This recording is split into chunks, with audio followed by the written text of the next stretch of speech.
Hello guys. Guys, may nakilala tayo dito ng mga kapwa Pilipino. Masayang-masaya tayo. At ipapakilala ko sa inyo sila. Hi, I'm Kenneth. Anong work mo dito? Asa po akong engineer dito. Yeah, and then this one? Hi, ako po si Fred.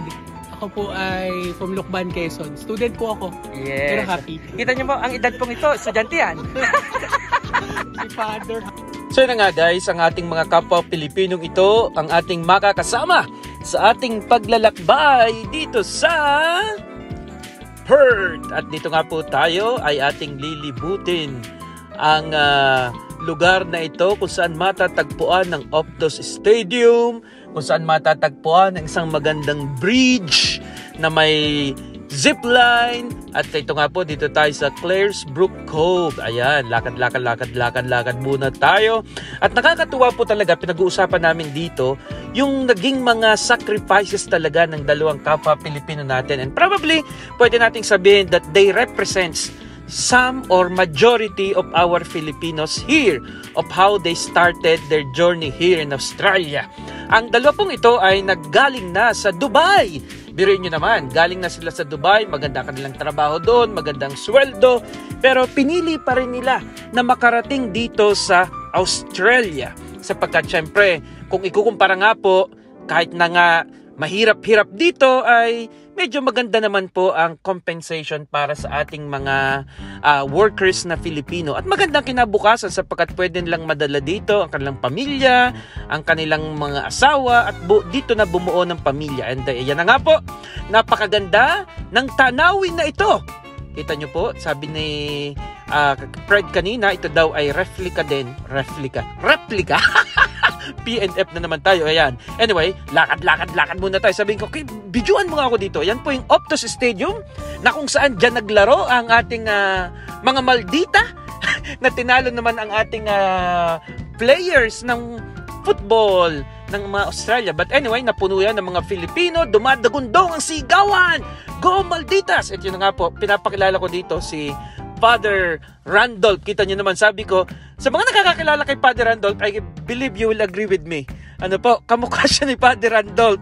Sabi ko, hindi na ngayon nag-parish Father Randolph, pa siya naging engineer na. Anyway, nakita po namin dito, sabi ko, ito nyo, di ba nauuso yung nagkakabit dito ng mga padlock na ganyan, usually ito yung mga magjowa. Meron din ito sa Perth eh. At sabi ko nga, ito talaga yung mga magagandang, sabi natin, parang pamahiin nila. Hindi. At nagpapakita na doon yung debosyon nila sa pagmamahal. At pag pinag-usapan ng pag-ibig, sana all. Ayun, yan. Nandito po tayo sa Victoria Gardens. Kita nyo naman, napakaganda ng kanilang garden. Kaya nga lamang sabi ko, hopefully, walang biglang lalabas na ahas dito. Alam nyo naman dito sa Australia, ang mga wild animals ay naglalabasan lalo tigit kapag ganitong summer. Pero in fairness, kita nyo naman, napakalinis. Welcome to the Friendship Force of Perth. Hindi ko alam kung anong ibig sabihin nito. Basta, pero maganda din talaga, no? Napatunayan ko talaga na yung mga mabubuti na mga Australiano ay talaga naman pong napaka-friendly nila.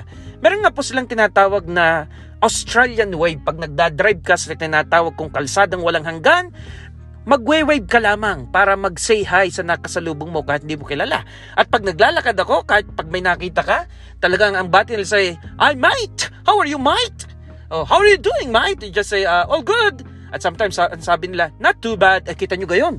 Sabi ko, ayan ang zipline. Sabi ko, pagbalik ko dito, magzi-zipline din ako dito. At sana mura-mura na. Matagarup Bridge. Ito na po ang pangalan ng bridge na ito. At ito nga daw po ay replica doon ng bridge doon sa Sydney. Optus Stadium. Yan. Napakalaki po niyan. One day, itutur ko kayo sa itsura ng loob na iyan. Ayan na nga po. Kita nyo naman, maraming mga... Actually, kakaunti pa nga ang tao ngayon kasi nga po ito ay a day after Boxing Day. At yan na nga po, sumakay kami ng bus. Sabi ko, naku, hindi ako nakabili ng ticket. Pero sabi nila, ito daw pong green, yellow, and purple buses ay libre within this city. Sakay ka lang ng sakay. At pinakita ko sa inyo yung stop na yan. Alam nyo yung mga stop na yun sa bus, hindi po pwedeng pumara. Pindutin mo lang yon at kusang titigil. At yun din ang mga yung makita nyo kaninang may araw na iyon, yun ipagtatawid ka sa pedestrian, pipindutin mo din. At yan na nga po, lakad, lumakad ng lumakad muna po kami. At sabi ko nga, ay samahan nyo akong maglakad at ating tuklasin. Maganda po kasing tuklasin ang City of Perth na naglalakad ka lamang kasi po napakaganda, napakalawak ng City of Perth. Kita nyo naman, napakalinis at talagang meron po silang bike lane, yan na nga, at merong running lane, pero sabi nga po, share the lane with one another. At ito na nga po, nakarating na kami sa Perth at syempre, hindi matatapos ang araw na ito kung hindi tayo magpapapicture sa malaking bote. Pero alam nyo po, yan kampanaryo. At yun na nga po, tinapos namin ang araw na ito sa pagkain ng ice cream. Kaya po maraming salamat sa kapwa Pilipino ko na nakita ko dito. At ipagdasal po natin na maging matagumpay, maging permanent at residents din sila dito. Salamat sa ice cream. At hanggang sa muli, please click, subscribe, and follow Father Joel sa mga susunod ko pa pong adventure. God bless!